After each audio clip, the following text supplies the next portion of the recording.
So recently I smoked a full pork shoulder to make pulled pork, as I semi-regularly do, and it occurred to me that I ought to make a quick video to show what I do with all the leftovers. People have found my previous meat freezing videos to be useful, and since I get a lot of pulled pork servings from a single pork shoulder, I will absolutely be storing a bunch of it in the freezer. I'll just sort of blaze through the actual preparation and smoking process, since this isn't really a video about how to make pulled pork. But it's a pretty standard operation for making succulent smoked pulled pork. Trim off any weird bits, season heavily on all sides with my barbecue rub, fire up the smoker and bring the whole thing up to temperature. Smoke the pork shoulder for many, many hours at somewhere in the neighborhood of 250 degrees Fahrenheit. After the internal temp hits 170, give it the old aluminum foil half wrap and continue smoking for another couple hours until the internal temp is probing at about 200 degrees. Pull the shoulder out of the smoker,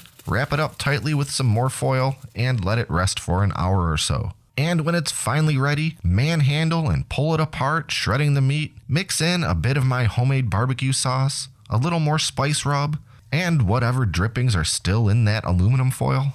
And after I've consumed as much of this pulled pork as my body can possibly accommodate over the next couple of days, I've still got a ton left over. So into the freezer it shall go, and this is how I go about it. First, because this pork has now been in the fridge for a day or so, it's firmed up quite a bit, especially as all the fat solidifies in the cold temperature. So I'll give it a bit of a workover with my hands to loosen and separate it all up a bit. And I want it to be just a little more wet than it already is before I freeze it. I just find that it freezes and reheats a little better if I add some extra moisture right before storage. So I'm going to mix in a bit of my spritzing liquid that I used yesterday during the cook. This here is mostly pineapple juice mixed with a couple tablespoons of apple cider vinegar. You could just use some apple juice or some more barbecue sauce or even a splash of water. But I like the somewhat acidic liquid that I am using because I feel like it helps retain the flavor, and the further tenderization helps combat any negative effects on the pork's texture from the freezing process. I might be making all of this up, but I swear I get better results when I do this step.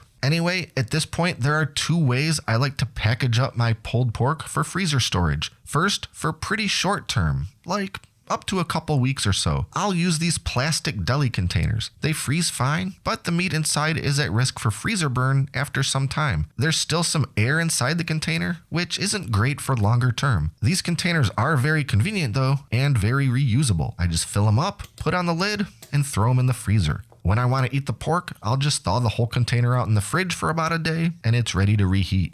Now, my real preferred method of freezer storage for pulled pork is, you guessed it, vacuum sealing. When properly vacuum sealed, I'm perfectly comfortable storing this meat in the freezer for months or more. Not that it usually lasts that long before I've eaten all of it. But if you want a winter supply of smoky barbecue pork, this is definitely the way to go. And a helpful tip I learned a while back is to flip a couple inches of the vacuum seal bag's opening inside out before filling with food. This keeps the opening of the bag neat and clean, and is particularly useful when handling raw meats. Anyway, using one of my canning funnels to help keep this operation neat and clean, I'll just start filling up some vacuum seal bags with pulled pork. Since I'm usually the only one here eating it, I like to use the smaller bags that hold two pretty good sized portions. Now to just flip the opening of each bag back to its original state, and these things are ready for the machine. This is my FoodSaver vacuum seal machine, and I've been using this exact machine for the better part of 10 years. I'll just put the edge of the bag an inch or so into the machine, such that the bag opening lines up with the machine's drip tray,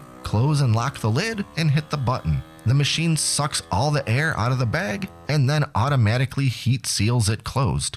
And all that's left to do now is write today's date on each bag, and throw them into the freezer.